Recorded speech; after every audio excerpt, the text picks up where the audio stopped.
Hey guys, real quick, if you have a beach cart or a beach wagon that you constantly struggle dragging through the sand at the beach because of the small wheels, this video may be for you. I'm going to show you how I modified our wagon with a couple inches of lift and the big beach wheels to make life much easier at the beach.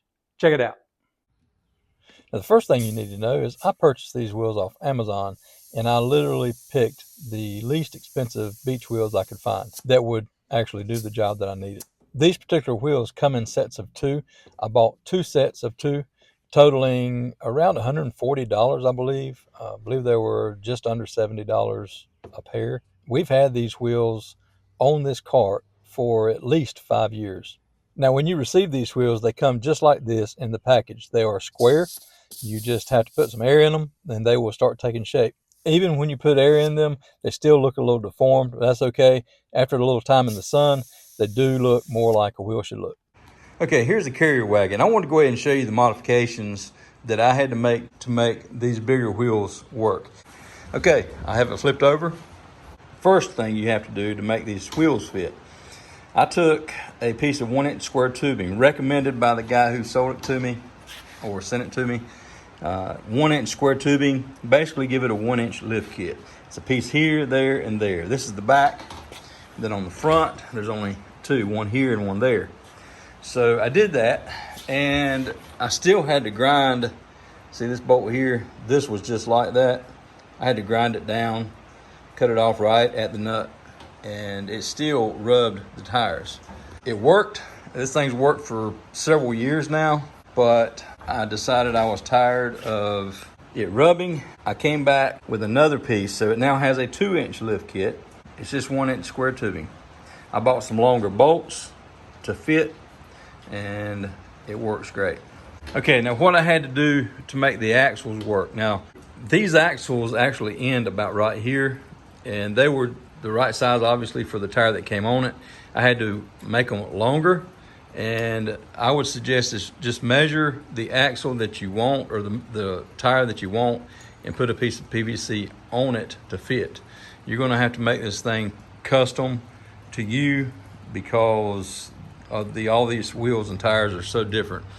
But the inner diameter of this PVC, the 1/2-inch PVC, is the same size as the outer diameter of the threaded rod or the axle that's inside here. It comes out about that far, so you can see where it's all jacked up there. That's where I use pliers and channel locks to grab it and turn it. Once it got, I did it by hand until it got up on here a good bit, and then I had to use pliers to turn it. It messed it up there. That's okay. There's no bearings at all on these wheels, and you can see there it's just plastic, and these things fit almost perfectly on there. The outer diameter of this is a tad bit smaller than the inner diameter of the wheel.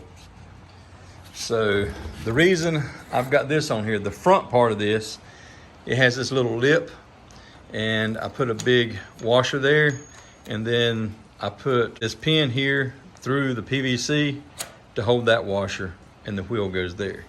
I'll show you the back here. It did not have that same lip, so I put a pin here so I could put this washer, it's got grease on it, up against the pin, push this one against that pin, that's where the wheel sits. Okay, you want to know how I grease these axles? Stick my finger in the grease and I slop it on the axle. That's it. Like I said, there's no bearings. The sand doesn't really hurt it that bad. It sets high enough that you don't really get a lot of sand up and around these axles. They seem to do just fine.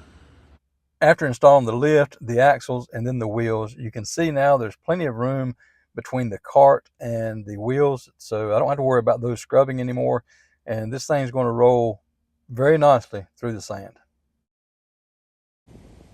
Here I'm taking the cart out to the beach, rolling right over the sand. The cart is loaded. It's not crazy heavy, but it's heavy enough that if it were sinking up in the sand, I would be having trouble pulling it. Here you can see it drop down the washout there and goes right over the wet sand as well. Okay, so obviously these modifications are specific to our wagon. Hopefully, if you have a similar wagon or cart, you may be able to make some of the same modifications. Otherwise, maybe this video will inspire you to think outside the box on some of your other projects. At any rate, I hope this video has been helpful to you. If nothing else, entertaining. Thank you so much for watching. Have a great day.